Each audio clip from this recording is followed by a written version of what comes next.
Então, falar sobre o cérebro é algo que eu gosto bastante e que me instiga bastante. E falar sobre o envelhecimento em si é algo bastante interessante porque o nosso cérebro ele também envelhece. Ele passa por um processo degenerativo ao longo do tempo. E o envelhecimento nada mais é que a perda da integridade fisiológica do ser humano, né? E o risco de vulnerabilidade à morte que o ser humano vai ganhar à medida que ele vai envelhecendo. E o tempo é algo inexorável, é algo implacável que a gente não consegue ir contra, né? Porque naturalmente o nosso corpo vai se passando por um processo degenerativo de desintegração, nossos neurônios vão morrendo ao longo do tempo, e isso é algo que a gente não pode evitar. Mas, ao mesmo tempo, do paradoxo do tempo, a gente pode utilizar o tempo a nosso favor. À medida em que a gente pode utilizar o tempo para tentar prevenir que doenças crônicas, doenças neurodegenerativas se estabeleçam, começando desde cedo. Então, o tempo também pode ser nosso aliado, se a gente utilizar o tempo da forma certa para tentar prevenir essas doenças. E existe um conceito bastante interessante que é sobre a expectativa de vida, que é o health span, que a gente chama, seria o período de vida que um ser humano tem, livre de doenças e livre de incapacidades. Pois não adianta nada a gente envelhecer com doenças crônicas, com incapacidades, com dificuldade para deambular, com dificuldade para raciocinar, com uma demência. Todos querem envelhecer de forma saudável para que a gente possa se relacionar com nossos familiares, se relacionar com nossos amigos. A gente quer ter um cérebro ativo. Então, o envelhecimento de forma saudável começa desde lá do início, através da prevenção. E é o que eu vou falar hoje com vocês. E é possível a gente envelhecer de forma saudável? A Bíblia tem alguns exemplos a respeito de um envelhecimento saudável, que foi o caso de Moisés. Moisés, em Deuteronômio 34:7, diz que ele morreu com 120 anos de idade. Todavia, os seus olhos não se escureceram e nem perdeu o seu vigor. Moisés, ele morreu com 120 anos em pleno vigor, em plenas condições mentais com essa idade. A gente sabe que Moisés viveu em uma outra geração, em uma outra era. As condições eram diferentes, mas ao mesmo tempo que as condições eram diferentes, hoje em dia a tecnologia e os avanços da medicina proporcionaram que um ser humano consiga viver por mais tempo. Mas a gente sabe que dificilmente o ser humano passa de 120 anos. As pessoas mais velhas na história, nos séculos atuais, né, não passam de 120 anos. A grande maioria chega a 119, 120, cento e poucos anos, mas dificilmente passa de 120 anos. E aí lança uma grande pergunta: será que a nossa carga genética foi feita para a gente durar até 120 anos? E como é que a gente pode evitar as doenças crônicas e neurodegenerativas? Existe um autor bastante conhecido chamado Peter Attia, que ele estabelece 4 cavaleiros de doenças crônicas que são responsáveis pela maioria das mortes, 80% dos casos de pessoas acima de 50 anos que não fumam. 4 grandes doenças crônicas são responsáveis pela maioria das mortes. A principal delas são as doenças cerebrovasculares, né, infarto agudo miocárdico, o AVC, o câncer, as demências, incluindo a doença de Alzheimer, e, além disso, doenças metabólicas, como a diabetes mellitus, doenças hepáticas gordurosas, entre outros. E o meu enfoque hoje na minha palestra é falar sobre o cérebro, falar sobre esse órgão mais complexo do universo, que corresponde a cerca de 2% do nosso peso corporal, umas 1.400 gramas, que consome 20% da nossa energia e que executa diversas funções que nenhum computador conseguiria executar. A gente sabe que o cérebro ele é composto por diversos neurônios, que são as células nervosas, cerca de 86 bilhões de neurônios, e cada neurônio se comunica com outra célula nervosa ou outro neurônio através de sinapses, que são comunicações entre os neurônios. Cada neurônio tem a capacidade de comunicar, chegar até 10 mil sinapses. Então, mais de trilhões de comunicações é possível através desse intercontato entre esses neurônios. E o cérebro, ao longo do tempo, ele também passa por um processo degenerativo, ele também envelhece, que é um fenômeno natural a partir da entrada do pecado neste mundo. Cerca de 85 mil neurônios a gente vai perdendo a cada dia por conta desse envelhecimento do nosso cérebro, dessa degeneração. E a doença de Alzheimer nada mais é que uma doença neurodegenerativa que destrói o nosso cérebro, pois ela vai ocasionar uma atrofia do nosso cérebro, vai levar à morte dos neurônios, das células nervosas. Então, a gente vê aqui nessa imagem um cérebro saudável, à esquerda, e um cérebro acometido pela doença de Alzheimer. Você vê a grande diferença, né, do tamanho do cérebro, do volume do cérebro, e isso é um sinal de que o cérebro está em um processo degenerativo acelerado por conta de uma doença que é chamada doença de Alzheimer. Ela é uma doença insidiosa que começa aos poucos e que vai progredindo ao longo do tempo. A grande maioria dos pacientes vão desenvolver acima dos 65 anos de idade, mas existem casos em que a doença tem um início precoce, podendo até começar com seus 20, 30, 40 anos, mas a grande maioria vai começar depois dos 65 anos. E essa doença ela pode ser ocasionada de forma esporádica, 95% dos casos, ou seja, que surge ao acaso, ou secundário a uma herança familiar. Esses pacientes têm essa predisposição genética, cerca de 5% dos casos, que são pacientes que são portadores de genes que predispõem a pessoa a desenvolver essa doença. A doença de Alzheimer, ela surgiu, a ideia, o conceito, o nome da doença de Alzheimer, em 1906, através de uma observação de um psiquiatra alemão em Frankfurt, chamado Alois Alzheimer. Alois Alzheimer era um estudioso e ele era um dos coordenadores de um sanatório na Alemanha. E um belo dia, ele recebeu um paciente chamado August Deter, através do seu cônjuge, com as seguintes queixas, que o paciente estava tendo perda de memória, estava tendo alterações psiquiátricas, alucinações, dificuldade de interação social, dificuldade de se relacionar com as outras pessoas, dificuldade de aprendizado. E esse paciente, ele acompanhou e, em questão de pouco tempo, ele faleceu. E quando ele morreu, ele, através de estudos de autópsia, ele analisou o cérebro desse paciente. E quando ele viu o cérebro desse paciente, ele observou que no cérebro desse paciente, ao contrário de cérebros normais, ele observou que tinha depósito de algumas proteínas tóxicas que causam degeneração do cérebro. E, a partir daquele momento, através de outros estudiosos, nomearam o nome da doença de doença de Alzheimer, em homenagem a esse psiquiatra alemão, Alois Alzheimer. E essa foi a primeira paciente na história documentada com o diagnóstico de Alzheimer. O Alzheimer, ele é uma doença neurodegenerativa que afeta cerca de 55 milhões de pessoas no mundo. E ela é a principal causa de demência.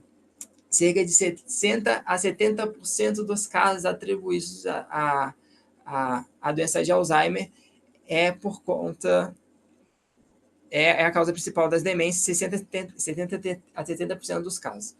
A prevalência ela dobra a cada 5 anos, após 65 anos de idade, e o envelhecimento populacional da população, né, o envelhecimento populacional tem mostrado um aumento global exponencial dos casos até 2050, sobretudo em países de baixa e média renda, que têm um nível de escolaridade e menores recursos comparados com países desenvolvidos.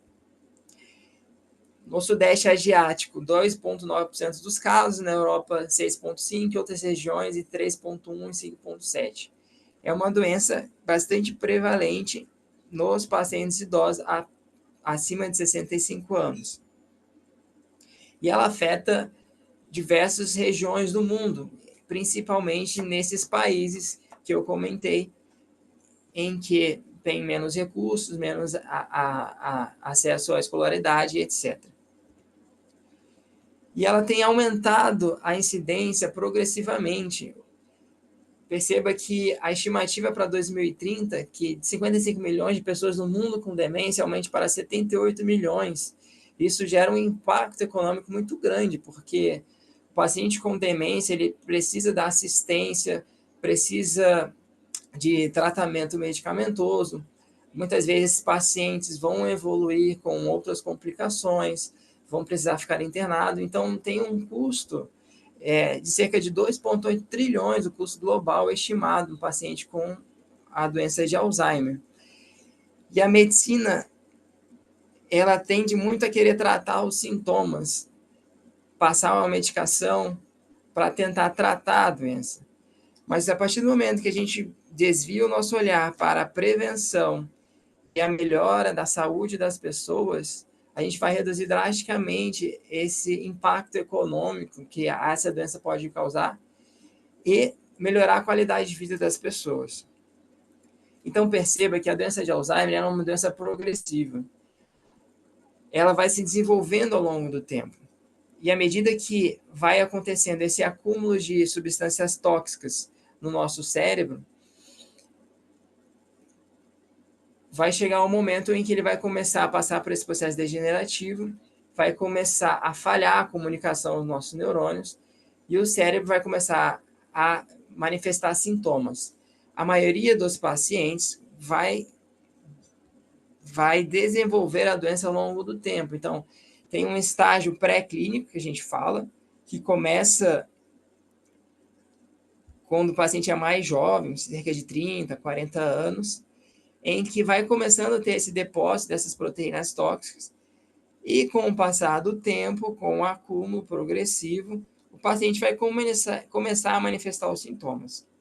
A grande maioria dos pacientes são diagnosticados quando estão manifestando sintomas, mas a doença não começou com 65 anos de idade, com 70 anos de idade, com 80 anos de idade.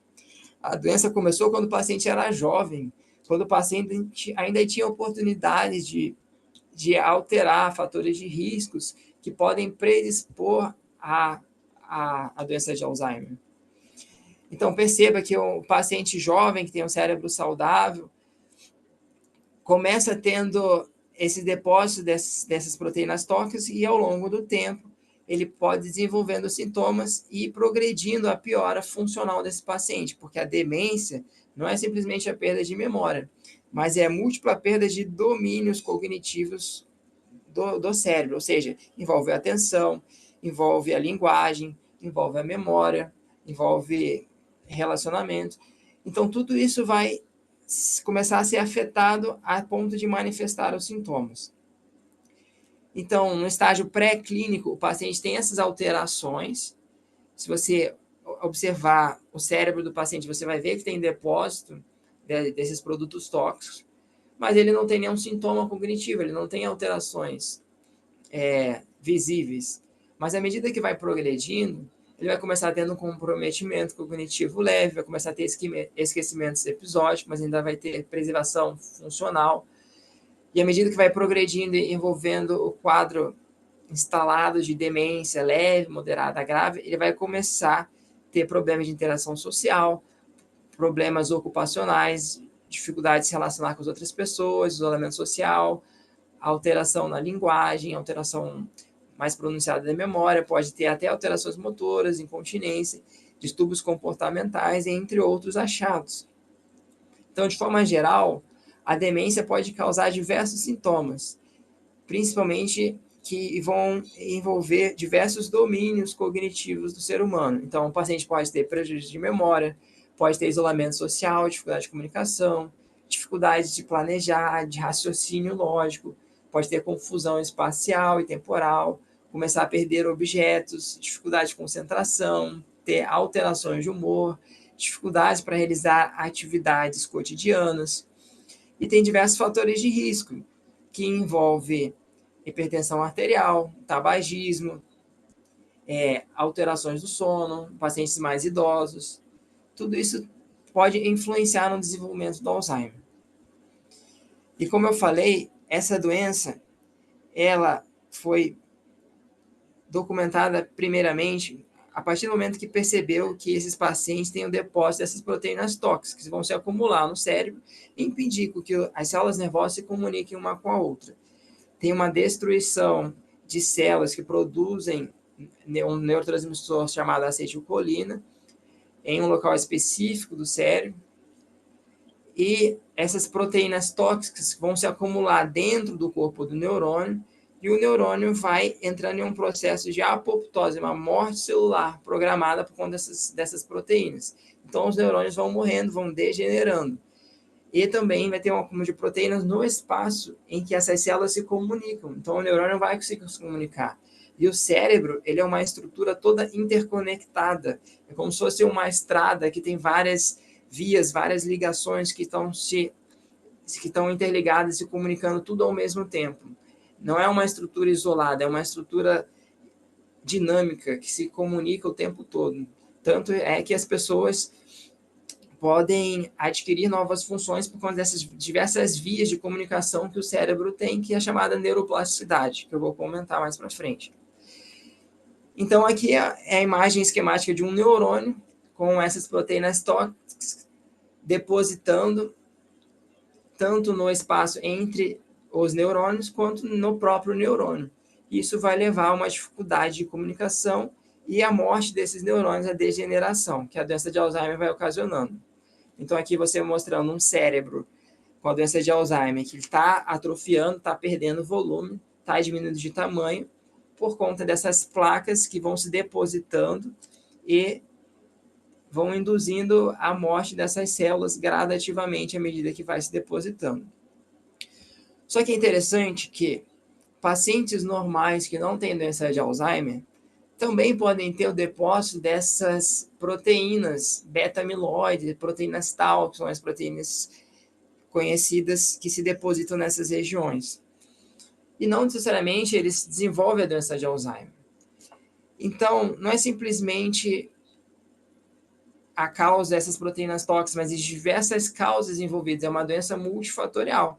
Existem, por exemplo, a neuroinflamação, a inflamação do cérebro, alteração na nossa microbiota intestinal, alterações na transmissão de neurotransmissores, como o glutamato, alterações em íons que fazem parte do transporte de substâncias, como cofatores nas membranas da nossa célula. Tem vários mecanismos multifatoriais que vão agir de forma conjunta, não é algo isolado. Tudo isso vai estar influenciando para explicar para explicar o surgimento da doença do Alzheimer. E também pacientes que têm comorbidades, por exemplo, pacientes que têm doenças cardiovasculares, que têm dificuldade em transportar oxigênio e glicose no sangue para o cérebro, vai gerar um estresse nas células nervosas, vai liberar produtos inflamatórios, fatores oxidativos que vão gerar degeneração, a morte celular, inflamação do cérebro e prejudicar o funcionamento adequado do cérebro. Então, pacientes têm problemas cardiovasculares, que têm gordura no sangue, tudo isso influencia na saúde do nosso cérebro. Então, por isso que é muito importante a gente, desde cedo, cuidar da nossa alimentação, cuidar da nossa higiene, do nosso sono, fazer exercício físico, tudo isso influencia na formação e o desenvolvimento da doença de Alzheimer. Então, aqui, mostrando uma imagem esquemática, o cérebro normal, os neurônios, as troças, micróglias, são células que fazem parte do nosso nervoso central. E aqui um cérebro acometido, todo atrofiado, todo degenerado, que morreu vários neurônios, em que tem esse depósito dessas proteínas tóxicas nos neurônios, entre as comunicações entre as células, marcadores pró-inflamatórios que vão induzir essa morte dessas células.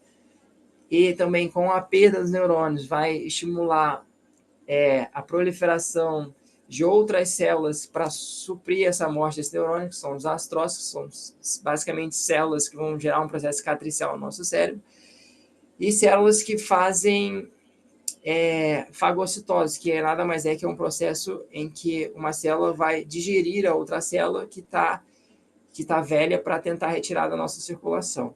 Então, o cérebro vai passando por todos esses processos à medida que a doença vai se desenvolvendo. Então, como é que a gente faz o diagnóstico do paciente com doença de Alzheimer? O paciente vai ter um declínio cognitivo em múltiplos domínios do cérebro, atenção, memória, linguagem, raciocínio, entre outros. Essas alterações vão começar a interferir nas atividades da vida diária do indivíduo, vai ter uma interferência na sociabilidade, na sua vida ocupacional, no seu trabalho, e também excluir outras causas reversíveis de demência, como, por exemplo, vitamina B12 baixa, entre outras causas. Existem diversas medicações que foram desenvolvidas ao longo da história para tratar a doença de Alzheimer, mas nenhuma medicação é capaz de curar a doença de Alzheimer. A doença de Alzheimer não tem cura. Essas medicações elas servem apenas para aliviar os sintomas e estabilizar os sintomas, mas não conseguem evitar a progressão da doença. Uma vez que instalou a doença de Alzheimer, a progressão vai ser gradual e vai ser progressiva. Não conseguimos a gente fugir disso uma vez que se instalou.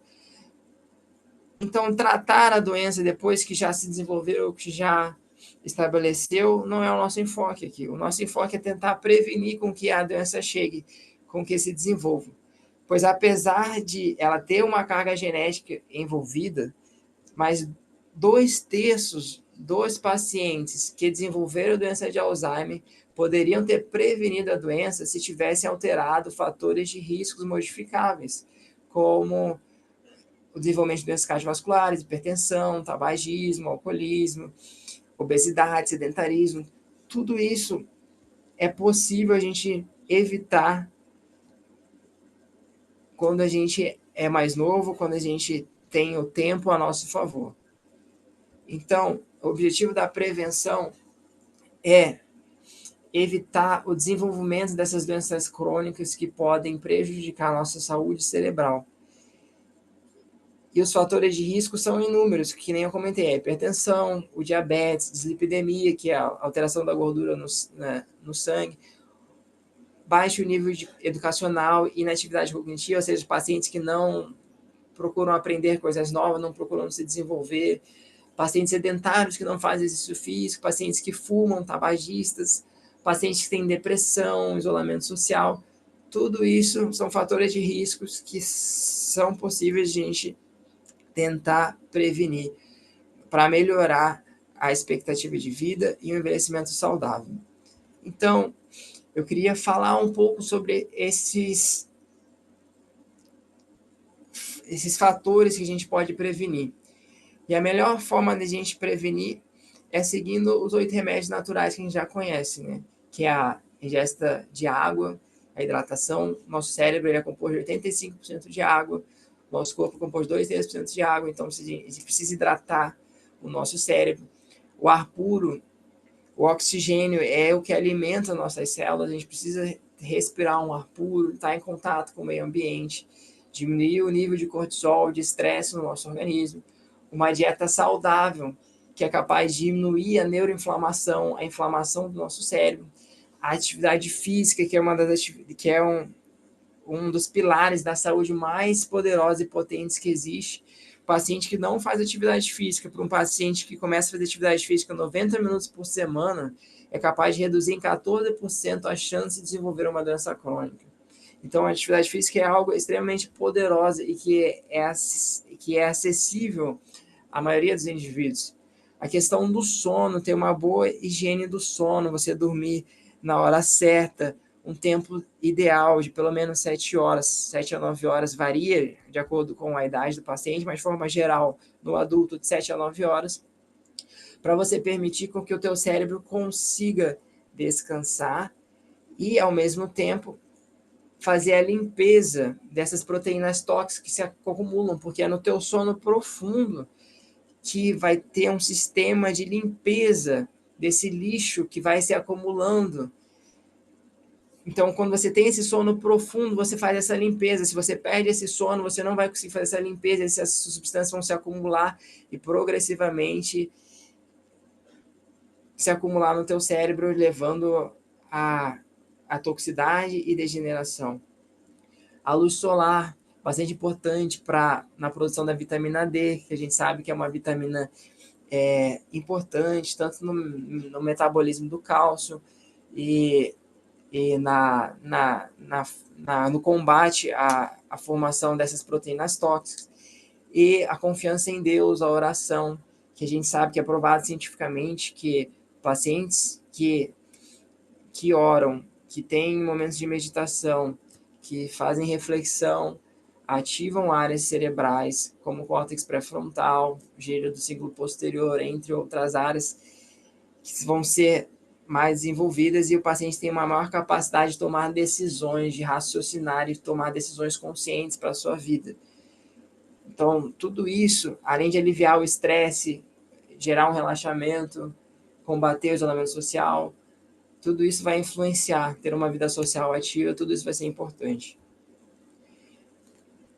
Então, falando brevemente sobre cada um desses pilares da saúde, a prática de regular atividade física, uma alimentação balanceada, ter uma boa noite de sono, estimulação cognitiva, você tem que estar aprendendo coisas novas, como, por exemplo, aprender um instrumento musical, aprender uma nova linguagem, aprender um novo jogo, uma nova forma de interagir, de estar estimulando o seu cérebro a sempre estar criando novas conexões, novas sinapses, novas comunicações. Você se interagir com as pessoas. As pesquisas mostram que pacientes que interagem mais, têm uma rede de amizades, tende a desenvolver mais tardiamente esses sintomas de demência. E a redução do estresse, tem contato com a natureza, a oração, experiência espiritual, tudo isso vai ajudar a diminuir os níveis de cortisol, melhorar a sua circulação cerebral e assim melhorar a oxigenação do teu cérebro. A Bíblia já nos ensina, né, que a gente precisa amar a Deus acima de todas as coisas, de toda a nossa alma, de todas as nossas forças, e que a gente precisa colocar no nosso coração a palavra de Deus. E o povo de Israel tinha esse hábito, né, de ensinar para os seus filhos a palavra de Deus e fazer com que eles gravassem e introjetassem na sua mente a palavra de Deus. Isso é um grande incentivo ao estímulo cognitivo, você está estimulando o seu cérebro a aprender coisas novas, a se desenvolver. Isso é um grande fator combatente à doença de Alzheimer. Então, a pessoa que tem a renovação da sua mente, que nem fala em Romanos, né? Renovar a nossa mente diariamente e ter essa comunhão com Deus, essa espiritualidade, tudo isso vai ajudar a você desenvolver hábitos que vai aliviar teu estresse, vai gerar mais interação social, vai gerar mais comunicação, vai estimular a formação de novas conexões no teu cérebro, tudo isso vai ser importante. Então, Romanos 12, 1, 2 fala, vai transformar as nossas mentes e não nos moldeis aos padrões deste mundo, né? A sociedade impõe padrões, impõe um estilo de vida, e que muitas vezes esse estilo de vida é contrário à vontade de Deus para a nossa vida. Então, que a gente possa sempre procurar obter a sabedoria e entendimento e não esquecer das palavras de Deus e nem se afastar delas. Então, fazer essa estimulação cognitiva através de jogos, interações com outras pessoas, aprender um novo instrumento, aprender uma nova linguagem, tudo isso vai levar o teu cérebro a desenvolver várias rotas, vários caminhos, aprender coisas novas é super importante. Desde quando você é novo, desde quando você é mais idoso, sempre você tem a oportunidade de aprender coisas novas e estar estimulando o teu cérebro. Enquanto a gente está vivo, a gente precisa estar estimulando o nosso cérebro. Porque se a gente não estimula, nosso cérebro vai atrofiar, vai degenerar. Então, se a gente estimula, a gente está fortalecendo o nosso cérebro. E sobre o sono, que eu comentei, algo muito importante sobre o sono é que existe um momento do nosso sono que é o sono não REM profundo, que é o momento que é ativado um sistema de limpeza do nosso cérebro, que é chamado um sistema linfático, que foi uma das descobertas da ciência em 2011, 2013, descobriram esse sistema linfático, que é um sistema de limpeza do lixo que vai se acumulando no teu cérebro, o lixo que vai acumulando entre as células nervosas, e esse sistema ele consegue extrair essas substâncias tóxicas, jogar para a circulação e eliminar essas substâncias tóxicas. E dentre as substâncias tóxicas tem as proteínas beta-amiloide, a proteína tal, que são proteínas tóxicas que se acumulam e que causam doença de Alzheimer.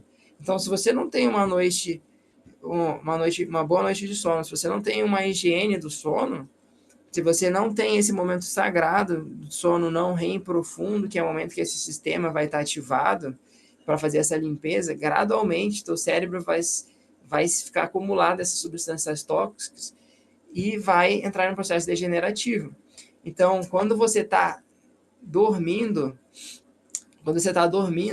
esse sistema ele aumenta a sua vazão, aumenta a sua atividade e você consegue eliminar essas substâncias tóxicas. Ao passo, quando você está acordado, ativo, o volume entre as células ele diminui, então você não consegue limpar essas substâncias que ficam acumuladas entre as células, porque você está em atividade no teu dia a dia, você está trabalhando, você está fazendo suas atividades.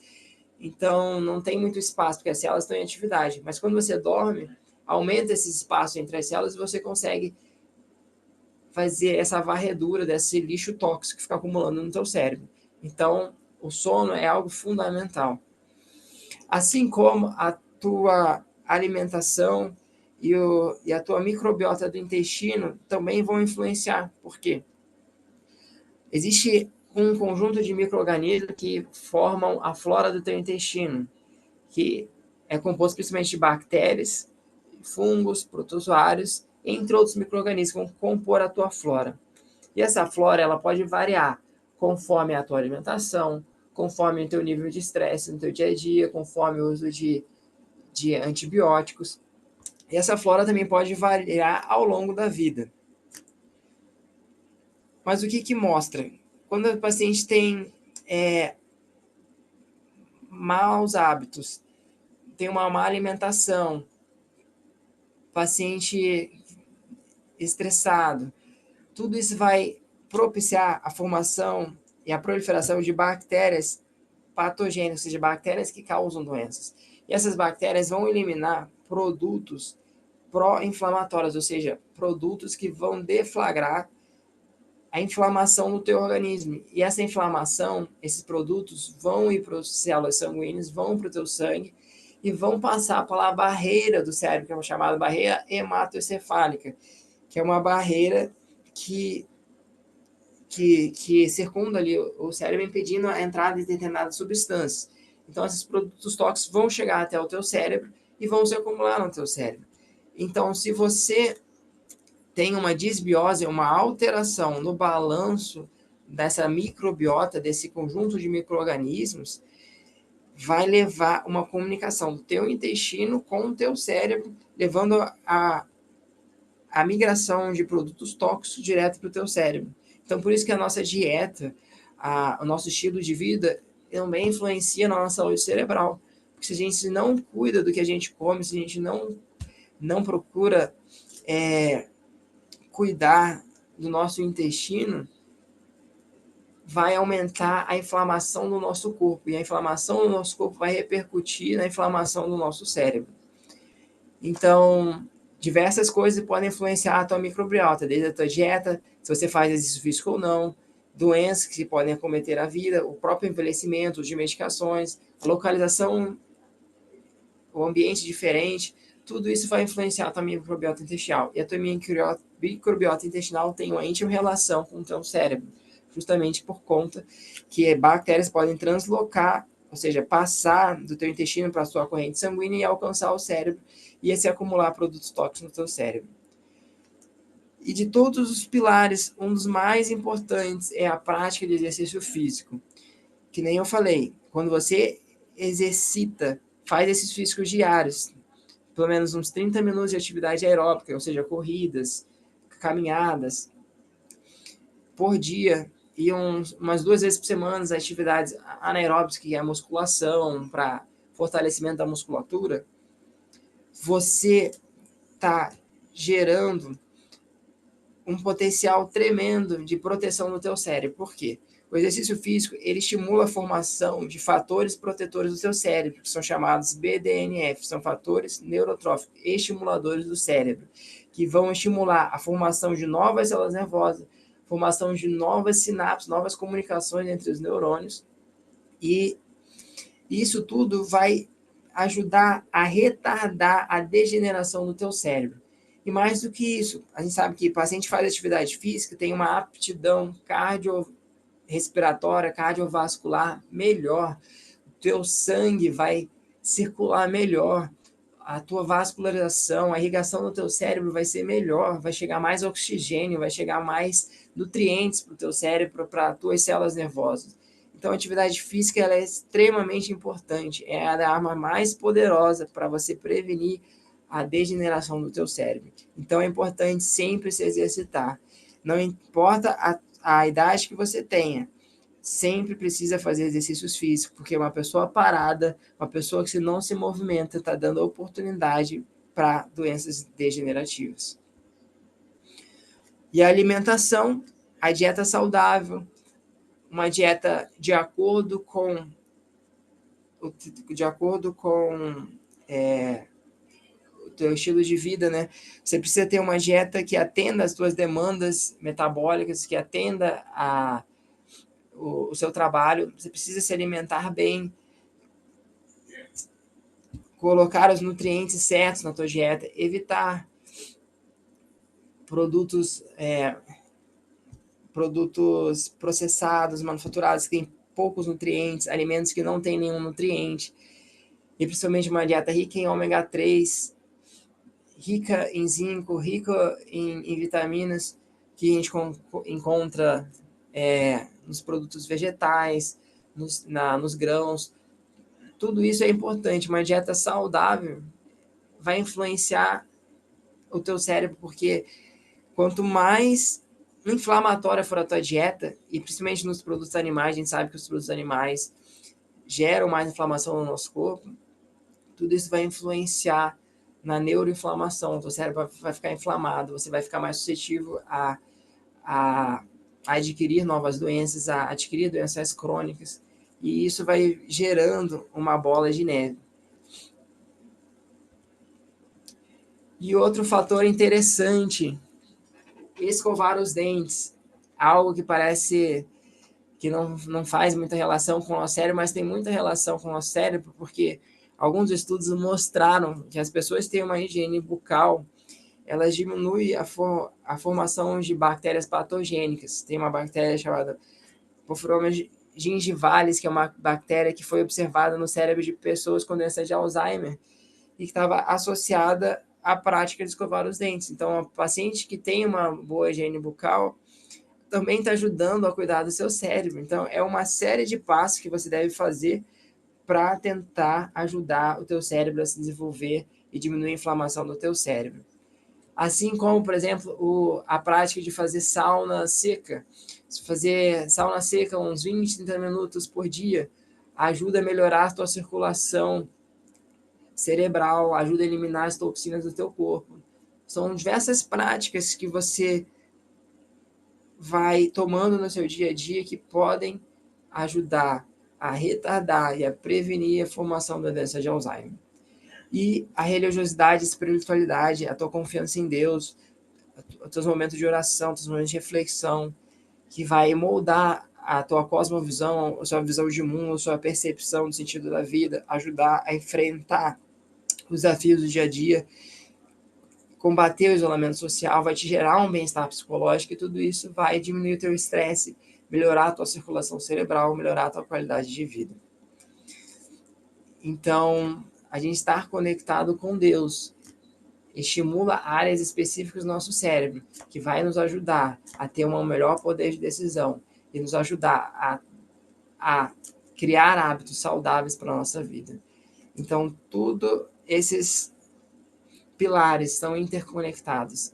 Não existe um pilar único que você deve seguir todos os pilares, pois essa união dessas atitudes vai mudar a sua vida, vai mudar o teu cérebro, vai fazer com que você tenha um melhor rendimento nas suas atividades, vai fazer com que você se relacione melhor com as pessoas, vai fazer que você comunique melhor com Deus, vai gerar mais satisfação, vai gerar mais qualidade de vida e vai fazer com que você envelheça de forma saudável. E conforme eu comentei, Moisés foi um homem que morreu com 120 anos, mas os seus olhos nem sua mente se escureceram com o passar do tempo. E a gente sabe que Moisés passou por vários desafios ao longo da sua história. Moisés teve uma boa educação, vivendo no Egito, no Palácio do Egito, viveu no deserto, peregrinou durante 40 anos no deserto, libertou o povo de Israel do cativeiro egípcio, abriu o Mar Vermelho. Ele passou por vastos desafios, mas um dos momentos mais cruciais na história de Moisés, que eu gostaria de chamar a atenção, foi no momento em que ele estava prestes a entrar na Canaã, que Deus tinha prometido para o povo de Israel. Ele estava em Cades Barneia. E iam passar pelo território dos Edomitas, os descendentes de Esaú, que eram primos do povo de Israel, porque era irmão de Jacó. E naquele momento, por um momento de impaciência, o povo reclamando das condições que estavam passando no deserto, de sede, Moisés, em vez de falar com a rocha para jorrar água, conforme diz a orientação de Deus, ele se irritou e com a sua vara ele deu 2 batidas na rocha para que jorrasse água. E por conta daquele momento de impaciência, Moisés perdeu de chegar na Canaã terrestre. E Moisés morreu no monte com seus 120 anos, sem poder entrar na Canaã. Mas mesmo que não tendo entrado na Canaã, Deus teve um propósito na vida de Moisés. E Moisés foi um instrumento nas mãos de Deus ao longo do seu ministério. E logo depois desse episódio, após a morte de Arão, quando o povo voltou a reclamar, voltou a questionar e reclamar que estava com sede, com fome no deserto, que era melhor voltar para o Egito, voltar para a escravidão do que viver essa vida no deserto, Deus retirou a sua proteção. E quando Deus retirou a sua proteção, os animais peçonhentos, as víboras, as serpentes, picaram o povo e muitos começaram a morrer por conta do veneno mortal das serpentes do deserto. Foi quando o povo recorreu a Moisés e disse que eles tinham pecado. E Moisés recorreu a Deus, e Deus orientou a Moisés: Moisés, erija uma serpente abrasadora de bronze em uma haste e coloque diante do povo, para que todo aquele que olhe para essa serpente de bronze possa ser curado. Então, as pessoas que reconheceram Cristo como um Salvador, que viria, pagaria o preço pelo pecado e olhasse para aquela serpente de bronze, receberiam a cura da picada do veneno daquelas serpentes. Isso é uma reflexão para nós hoje. Por mais que a gente possa fazer tudo o nosso possível para ter um estilo de vida saudável, para ter um crescimento saudável, a gente vive no mundo de pecado. A gente está suscetível às picadas e aos venenos mortais deste mundo. E naturalmente a gente vai envelhecer, a gente vai degenerar, a gente vai passar por esse processo de morte se Jesus não voltar antes. Esse é o processo após o pecado. Mas existe uma solução, que é olhar para Cristo. E a partir do momento que a gente olhar para Cristo, a gente pode receber essa cura espiritual, essa cura física, a cura emocional, a cura que provém de Cristo. Então, que a gente possa ter isso em mente, que por mais que a gente possa fazer tudo, a nossa vida nessa terra é passageira.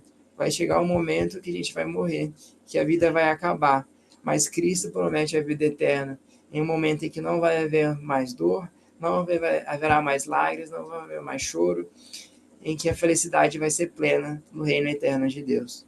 Então esse é o meu desejo, que a gente possa adotar essas medidas de mudanças de hábitos para prevenir a ocorrência dessas degenerativas, mas que a gente nunca perca de vista o nosso alvo digno de eternidade, que é Cristo. Então, Moisés teve uma vida longa e significativa, mesmo com dificuldades. Ele manteve a mente ativa, ouvindo Deus, liderando o povo, ensinando as leis.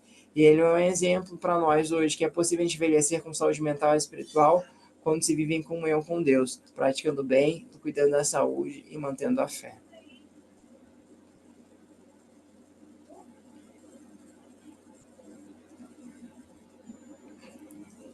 Agora, antes de a gente finalizar, eu queria convidar o Milton para cantar uma última música para a gente, que é uma música que fala sobre esse Deus que teve com o povo de Israel no deserto.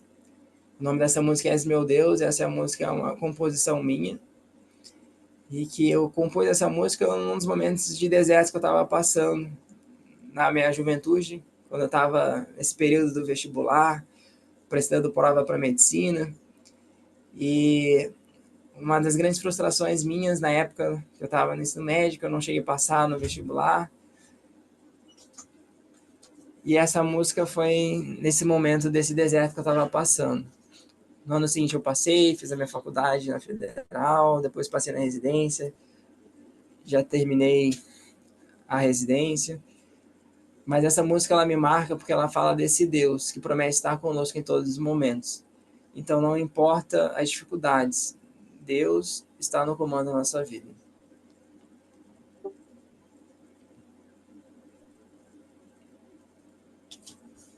Tá dando para ouvir o instrumental?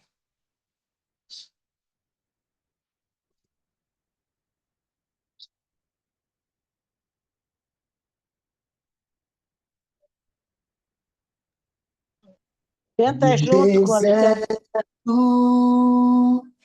Na colina, tua nuvem sempre esteve. Na gelada noite escura, teu calor não se conteve. Esteve ali a iluminar, como lâmpada em meio à escuridão. Esteve sim a me amparar, como um pai que me abraça ao chorar. De noite, quando esconde o sol e as densas trevas mancham o céu, vou confiar em ti. E quando em meio à tentação a minha força for em vão, quero crer que és meu Deus.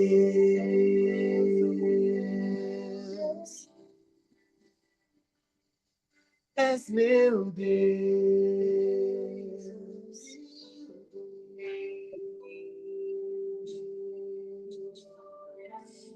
Vai a noite,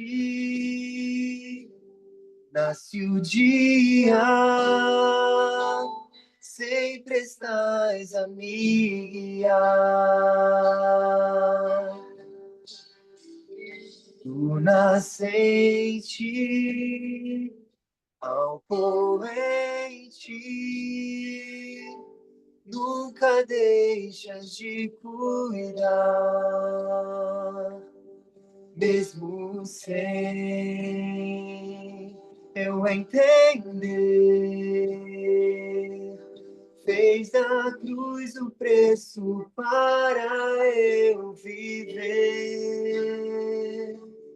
E hoje sou livre, enfim, tenho vida por me amar tanto assim. De noite, quando esconde o sol e as densas trevas mancham o céu. Vou confiar em ti.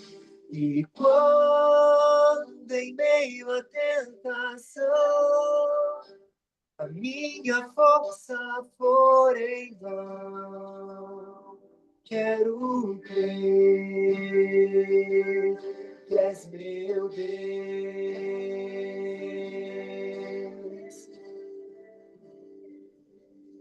és meu Deus.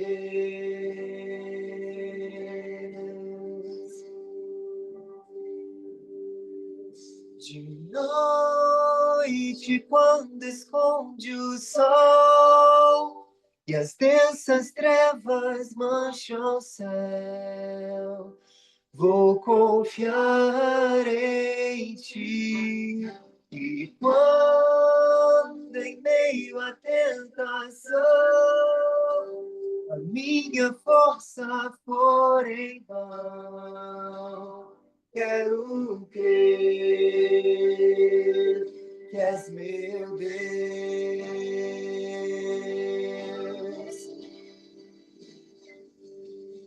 és meu Deus.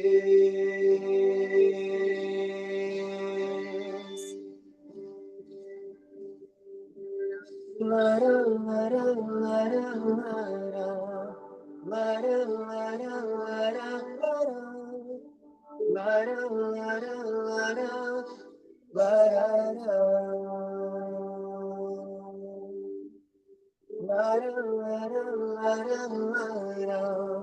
lara, lara, lara, lara, lara, lara, és meu Deus.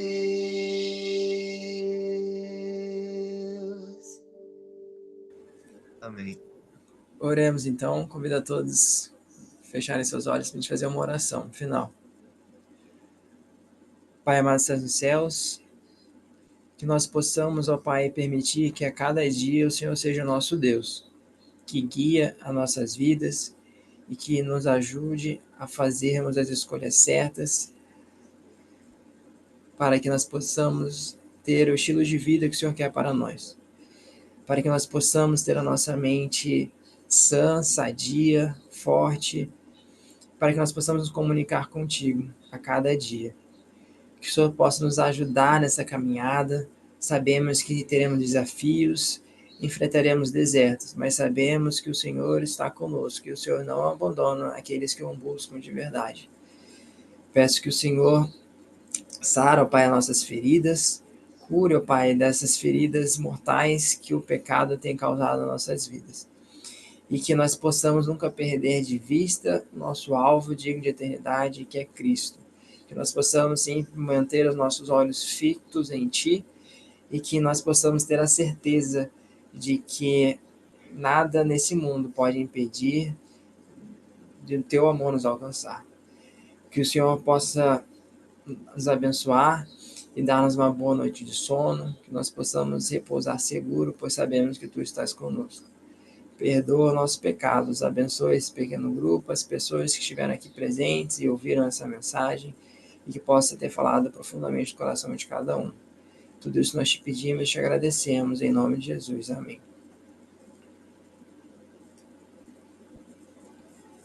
Doutor Alexandre, nós agradecemos muito, muito, muito a sua presença, uma palestra esclarecedora, demais. Eu tinha até alguma pergunta para fazer, mas já na palestra o senhor já respondeu a minha pergunta antes de eu formular. Eu gostaria só de fazer uma pergunta para o grupo. Alguém gostaria de perguntar alguma coisa para o doutor Alexandre relacionado à palestra que ele fez? Se alguém tiver, e se o senhor permitir, eu gostaria de dar oportunidade a umas 2 pessoas ou 3, que alguém quiser fazer alguma pergunta. Este é o momento.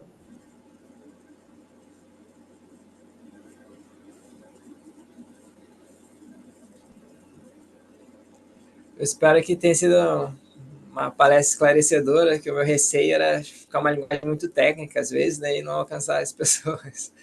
Mas Não, se alguém então, for com alguma Boa dúvida... noite, boa noite, Rebequita, pode falar. tudo bem? Tudo. Eu queria perguntar assim, para as pessoas que já têm o diagnóstico, né, que já têm o mal de Alzheimer, por exemplo, uma demência, o melhor tratamento é o estímulo, além da medicação, né? O estímulo é uma forma de tratamento, você tem que estimular, tem gente que põe música, né? Que tenta buscar as memórias, né? Que o paciente formou, e aí e traz à tona, né, para estimular. Isso é uma boa prática? Sim, com certeza. O estímulo cognitivo sempre é válido, independente do estágio da doença. O fato é que a doença ela passa por vários estágios, que nem conforme eu mostrei naqueles gráficos, né? Tem um estágio Uhum. pré-clínico, um estágio de comprometimento cognitivo leve, demência moderada, demência grave. A partir do momento que o paciente desenvolve a demência, existem as medicações que vão ajudar a estabilizar os sintomas e melhorar um pouco a qualidade de vida do paciente, né? Mas nenhuma das medicações vai conseguir evitar a progressão da doença ao longo do tempo, que é uma doença neurodegenerativa e que não tem cura. Então, tudo aquilo que a gente possa fazer para estimular o nosso cérebro, estimular a criar novas conexões cerebrais, novas rotas, novos caminhos no nosso cérebro, vai ajudar o paciente a ter alguma melhora dos seus sintomas, porque isso nada mais é que a neuroplasticidade cerebral, que é a capacidade que o nosso cérebro tem de se adaptar a uma nova lesão, a uma nova adversidade que esteja passando. O nosso cérebro ele atua de forma conjunta, ele tem diversas vias, diversas conexões que estão atuando de forma dinâmica e interligada. Então, o estímulo cognitivo, a música, interação social, tudo isso vai ajudar o paciente a estabelecer novas comunicações, novas áreas e estimular o cérebro a retardar um pouco essa progressão. Mas a gente sabe que não tem cura, então é para tentar aliviar os sintomas, mas a cura do Alzheimer ainda não existe, né? A música também estimula, né? Que eu vejo sempre vejo artigos e testemunhos, né, de pessoas falando que pessoas que não se comunicavam, né, não interagiam, aí por meio da música, um instrumento, aí elas voltam, né, elas se lembram e começam a interagir. Então, assim, apesar de não ter cura, pode melhorar o relacionamento, né, do paciente com os familiares e melhorar a qualidade de vida dele. A música ela é bastante poderosa porque ela ativa diversas áreas ao mesmo tempo cerebrais, né? Então, você está gerando um estímulo para o cérebro. E esse estímulo é essencial para o teu cérebro reagir a essa degeneração, né? Obrigada. Isso Doutor ele... Alexandre, Salamandra, você gostaria de falar? Eu ia só fazer um comentário, mas pode falar.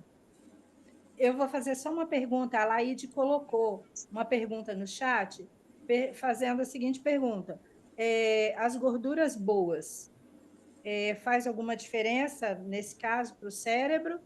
E aí, complementando a pergunta dela, curiosidade minha, gorduras boas, o que seriam essas gorduras boas? Se faz bem, quais seriam elas? Porque a gente vê por aí muita gente falando, porque gordura não faz mal, o cérebro é feito com.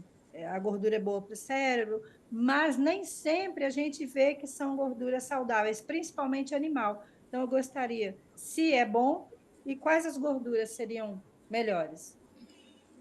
A pergunta é: gordura boa é bom para o cérebro, né? Com certeza, porque o cérebro, as células nervosas, elas têm as suas membranas que são formadas por gorduras, que são fosfolipídios, né? Então, faz parte da constituição da célula a presença de gorduras, né, que vai formar as membranas, que vai envolver o transporte de íons, etc. A grande questão é que existe a gordura boa e tem a gordura ruim, né? Tem o colesterol herói e o colesterol vilão, digamos assim, né? Normalmente são as monossaturadas, mas todo aquilo que é poliinsaturada, aquelas gorduras industrializadas, né, que passa por esse processo, né, de industrialização, são as gorduras ruins, né, que a gente sabe que aí vai aumentar a formação de placas de gordura nos nossos vasos sanguíneos e formando placas de gordura nos nossos vasos sanguíneos, que a gente chama de ateromatose, né, ateroma. Essas placas que vão se formando e depositando no nosso vaso. Vai diminuir o fluxo sanguíneo para o cérebro, diminuindo o fluxo sanguíneo para o cérebro, diminuir a oxigenação, a irrigação, chega menos nutrientes para o cérebro. Então, a gente tem que selecionar muito bem o que a gente ingere, né? A gente está cavando a nossa saúde muitas vezes com a nossa boca, né? Dependendo daquilo que a gente come, né? Então, é claro, uma dieta, quanto menos inflamatória for a dieta, é melhor. Acho que as Então, castanhas, as oleaginosas, né, são as gorduras melhores, né, para o cérebro. Sim, com certeza. As nozes, principalmente. É o que eu ia comentar. Então, Mas assim, desde ó, que seja eu não sou nutricionista, né? industrializado, A melhor pessoa para indicar qual alimento é melhor, aí seria um nutricionista, mas... eu ouvi um comentário uma vez, a doutora Márcia Lobo Vidotto dizendo o seguinte: nós não fomos feitos para comer gordura, no caso, a gordura processada, até o azeite, ela não é muito a favor. Nas palestras dela, ela diz o seguinte: a melhor gordura que tem é aquela no alimento, são as castanhas, é tudo que Deus fez que está na proporção correta. Agora, a gente tirar só a gordura, igual, por exemplo, a azeitona, tira só o óleo, e muita gente consome só o óleo de coco, consome só o óleo, ela não é muito a favor. Então, ela diz: coma a fruta, e aí você vai estar ingerindo uma gordura boa do jeito que Deus fez. É mais ou menos por aí, né? A Márcia Vila tem um livro dela, né? Saúde nua e crua, né? Eu li esse livro, é um Isso. livro bastante interessante. E ele mostra como a nossa dieta pode alterar a inflamação do nosso corpo, né? Quando a gente come produtos de origem animal, a gente aumenta muito a liberação de produtos inflamatórios no nosso corpo. Então, o nosso corpo fica muito mais inflamado, a gente fica muito mais suscetível a adquirir novas doenças por conta disso, né? Mas hoje em dia tem muito também a questão da dieta geneticamente determinada, né? Que cada pessoa tem um perfil melhor para determinada dieta. Mas a gente sabe que é comprovado que uma dieta à base de vegetais, base de grãos, é muito menos inflamatória que outras dietas, até em questão do envelhecimento, né? Tem uma pesquisa que mostra que pacientes que têm uma dieta estritamente vegetariana têm os telômeros, que são as extremidades dos cromossomos que protegem, né, de desintegrar, bem maiores do que pessoas que têm uma dieta de origem animal, né? Doutor Alexandre, engraçado que eu vejo, acompanho, eu não vou citar o nome aqui agora, mas um médico muito famoso, que ele fala muitas coisas boas, né? Que muita gente segue. Ele é a favor da dieta carnívora. Mas eu assisti um vídeo dele dizendo o seguinte: se você tem alguma inflamação, se o seu corpo está inflamado, você não pode ingerir nada animal. Você primeiro precisa curar o seu corpo, desinflamar o corpo e depois você volta com a dieta carnívora. Eu achei interessante isso. Até ele reconheceu isso. Eu achei isso interessante. A gente sabe que o ser humano não foi feito para comer carne, né? Por conta da criação, no pecado não existia morte. Então, A carne foi uma permissão após o dilúvio, mas o projeto original é que a gente volte à dieta do Éden, né? Então, tanto o nosso intestino, né? A gente sabe que o nosso intestino ele é longo comparado com o animal carnívoro. A dentição também do animal carnívoro é diferente. Tem vários fatores que favorecem uma alimentação vegetariana. Mas é óbvio que cada pessoa tem uma circunstância de vida, tem um ambiente diferente. E cada pessoa precisa de uma alimentação adequada de acordo com a sua rotina, de acordo com o seu cotidiano. Então, também não adianta a pessoa adotar uma dieta estritamente vegetariana, mas se ela não faz substituições direito, se ela não ingere os nutrientes adequados, tudo isso deve ser colocado em pauta, né? E não adianta nada ser vegetariano também ter uma dieta rica em queijo, que é puramente inflamatório, pobre, sem nenhum nutriente. Então, tem que pesar na balança os benefícios e malefícios e procurar a dieta que mais se adeque à tua realidade de vida. E sempre, claro, pedir para Deus para te direcionar e dirigir para você tomar as melhores atitudes, né? Isso daí, muito obrigada. Salamandra, gostaria de fazer uma observação. Os momentos são seus, Salamandra. Obrigada. Boa noite. Feliz sábado para vocês. Obrigada, doutora Alexandre, pelas recomendações e orientações. Não, eu ia comentar só uma coisa. Ele falou na neuroplasticidade no final, né? Achei legal. Uma pequena chance, né, para dar uma recuperada. E a música também, né? Eu passei uma temporada lá no IPQ, você deve conhecer, no HC. Fiquei 10 anos por lá, com a equipe de neurocirurgia. A gente via na equipe multi, né?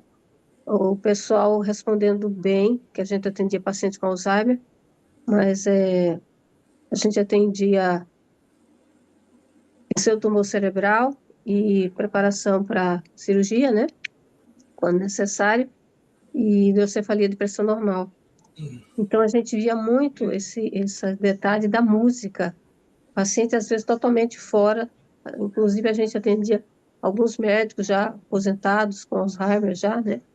Pessoas que foram super legais ali, trabalhando na época lá, e, no entanto, foram acometidos, né? Como você falou, não tem uma idade, não tem mais a tendência a ser 65 mais, né? E aí, quando tinha uma musicoterapeuta junto com a gente, uma amiga nossa, e, nossa, fazia toda a diferença, porque ia lá atrás, né? Resgatar o passado, trazer para cá, e assim, ele mudava completamente, semblante, lembrava a música, cantava, quer dizer, não interagia com ninguém. Mas nesse momento da música, realmente, como você falou, né? O poder da música, o poder da oração. Então, realmente é uma coisa comprovada e eu acho que isso é bem, bem legal. E quanto à alimentação, eu concordo também, né? Só que o pessoal às vezes exagera um pouquinho. Ah, é gordura boa, então manda ver, né? Aí muita castanha, muito isso, muito aquilo. E como ele citou as nozes, né? A noz tem o formato do cérebro, né? É bem bacana. Então, assim, e é aquela ponderação, né? Como você falou, com equilíbrio, cada um na sua necessidade, no seu perfil de rotina. Eu acho que é muito bacana isso. Então, agradeço mais uma vez, agradeço também ao seu irmão pela música, né? Por nos alegrar aí no sábado com a música. E é bênção, espero a gente poder, né? Ouvir novamente em outros momentos. Obrigada. Obrigada, Sueli. Bem legal isso, hein, Salamandra? Interessante. Vamos ouvir música, vamos cantar, vamos nos envolver com a música. Pois é, Obrigado. pois é. Isso Doutora aí. Alexandre, mais uma vez, muito obrigada. Muito obrigada a presença de todos. Muito obrigada ao Milton, que trouxe a música para o nosso pequeno grupo. Vocês estão convidados a voltarem sempre que desejarem. Esperamos que breve, breve. Foi muito esclarecedora a palestra. Muito obrigada. Deus seja louvado pela sua vida, pela sua dedicação, pelo seu ministério, que muitas almas possam ser alcançadas através da sua vida, das suas palestras, do seu ministério. Agradecemos também a presença dos parentes, da Nina, da outros que estão aqui, não vou me lembrar o nome de todos, Mabel está por aqui, a Semi também já esteve, Viviane, Júlia Fortes, outras pessoas que estão presentes aqui, a Marli, sejam bem-vindos e voltem. Toda sexta-feira nós temos aqui o nosso pequeno grupo. O link do convite é sempre o mesmo. Quando desejarem, sempre às 8 horas aqui, horário de Brasília, nós estamos aqui sem falta. Então, muito obrigada a todos. E a partir desse momento, aqueles que desejarem, tiverem algum compromisso ou quiserem ir saindo, sintam-se à vontade. E nós vamos continuar para fazer os nossos pedidos de oração a partir desse momento. Tá bom? Boa noite e um feliz sábado a todos. Amém. Obrigado. Boa noite para todos. Feliz sábado. Boa